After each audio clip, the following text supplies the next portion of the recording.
અમદાવાદ નજીક એક એવી વાવ છુપાયેલી છે જેમાં શાંતિ પણ છે અને હિસ્ટ્રી પણ. Welcome to the heritage explore series episode number 11. આ છે અંબાપુરની વાવ. અડાલજની વાવ તો તમે જોઈ જશે, પણ એની પાસે જ આવેલી આ વાવ હજુ પણ ઘણા લોકો માટે અજાણી છે. અમદાવાદથી થોડા જ અંતરે આવેલું અંબાપુર ગામ, અહીં આવેલ આ વાવ તમને એક અલગ જ દુનિયામાં લઈ જાય છે. લગભગ 500 વર્ષ જૂની આ વાવ પાણીના સંગ્રહ માટે બનાવવામાં આવી હતી. પણ આ માત્ર પાણી માટેની જગ્યા નહોતી, આ હતી લોકોની મીટિંગ પ્લેસ, જ્યાં લોકો મળતા, વાતો કરતા અને જીવન જીવતા. અહીંયા તમને સુંદર કોતરણી પણ જોવા મળશે. જેમ જેમ તમે વાવમાં નીચે ઉતરો તેમ તેમ તમને અનુભવાશે કે ટેમ્પરેચર ધીમે ધીમે ઠંડુ થઈ રહ્યું છે. આ છે આપણા પૂર્વજોની ઇન્ટેલિજન્સ, જેમાં કોઈ એસી વગર નેચરલ કુલિંગ સિસ્ટમ બનાવવામાં આવી હતી.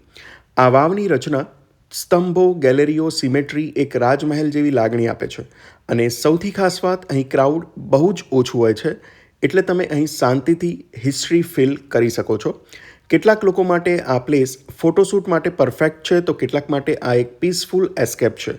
જો તમે અડાલજની વાવ જોઈ છે તો અંબાપુરની વાવ તમને એનું મિની વર્ઝન લાગશે, પણ અહીં મળશે રિયલ વાઇબ વિધાઉટ ક્રાઉડ.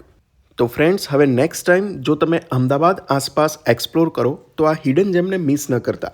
અંબાપુરની વાવ એક એવી જગ્યા જ્યાં ઇતિહાસ આજે પણ જીવંત છે, અને સાથે જ અંબાપુરની વાવ પાસે આવેલ અંબે માતાનું આ ભવ્ય મંદિરમાં તમે અંબે માતાના પણ સુંદર દર્શન કરી શકો છો.